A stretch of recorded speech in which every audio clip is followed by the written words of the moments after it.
2027 के विधानसभा चुनाव से पहले यूपी की सियासत में बीजेपी से जुड़े अलग अलग वर्ग के नेता अपने समाज की आवाज उठाते हुए नजर आ रहे हैं। यूजीसी को लेकर सवर्ण समाज की नाराजगी पर बृजभूषण शरण सिंह सरीखे कद्दावर नेता सवाल उठा चुके हैं। अभी कुछ दिन पहले एनडीए के साथी निषाद पार्टी के प्रमुख, जो कि यूपी सरकार में मंत्री भी हैं, संजय निषाद, उन्होंने मन से कहा कि हमारे समाज को अनदेखा किया गया।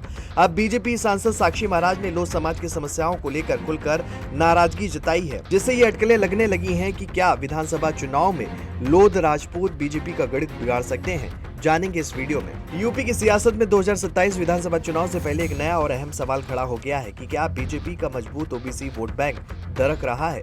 खासतौर पर लोध बिरादरी, जो कभी पार्टी की रीढ़ मानी जाती थी, अब नाराज नजर आ रही है। जानकारों का कहना है कि अगर ये नाराजगी बढ़ी तो 2027 का चुनावी गणित पूरी तरह बदल सकता है। दरअसल लोध समाज का बीजेपी से जुड़ाव नया नहीं है। कल्याण सिंह के दौर से ये बिरादरी पार्टी के साथ मजबूती से खड़ी रही है। राम मंदिर आंदोलन से लेकर 2017 और 2022 के चुनाव तक लोध वोट बीजेपी के लिए एक स्थिर समर्थन रहा है, लेकिन अब हालात बदलते हुए नजर आ रहे हैं। बीजेपी सांसद साक्षी महाराज के बयान ने इस मुद्दे को और हवा दे दी है। उन्होंने साफ कहा है कि जिस समाज ने बीजेपी को फर्श से अर्श तक पहुंचाया, वही आज अपने सम्मान और हिस्सेदारी के लिए संघर्ष कर रहा है। कासगंज में कल्याण सिंह की मूर्ति लगाने में देरी का मुद्दा उठाकर उन्होंने ये संकेत दिया कि लोध समाज खुद को उपेक्षित महसूस कर रहा है। राजनीतिक तौर पर देखें तो ये सिर्फ एक बयान नहीं बल्कि प्रतिनिधित्व की राजनीति का बड़ा संकेत है। लोध समाज के कई नेताओं का मानना है कि पार्टी उन्हें वोट बैंक की तरह इस्तेमाल तो करती है, लेकिन सत्ता और संगठन में उतनी भागीदारी नहीं देती जितनी उम्मीद की जाती है। इस नाराजगी की झलक 2024 के लोकसभा चुनाव में भी देखने को मिली, जहां फिरोजाबाद और एटा जैसी सीटों पर समाजवादी पार्टी ने सेंधमारी की।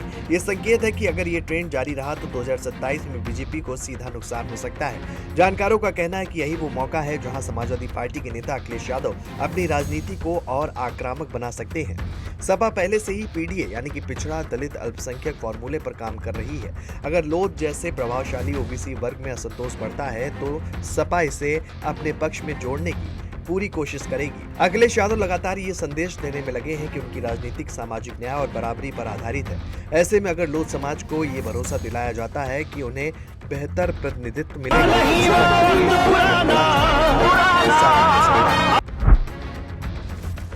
वहीं बीजेपी के लिए ये चुनौती आसान नहीं है। पार्टी को अपने कोर ओबीसी वोट बैंक को बनाए रखने के लिए सिर्फ हिंदुत्व और विकास के नैरेटिव से आगे बढ़कर सामाजिक संतुलन भी साधना होगा।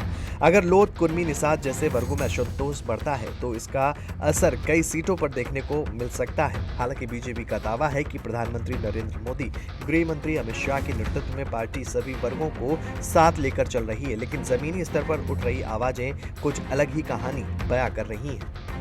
देखने वाली बात होगी कि 2027 चुनाव से पहले लोध बिरादरी की बीजेपी से नाराजगी अलार्म की तरह काम करेगी। ऐसे में सपा के लिए एक सुनहरा मौका है। अब ये देखने वाली बात रहेगी कि बीजेपी समय रहते ओबीसी वोट बैंकों को अपने पाले में ला पाती है, संभाल पाती है।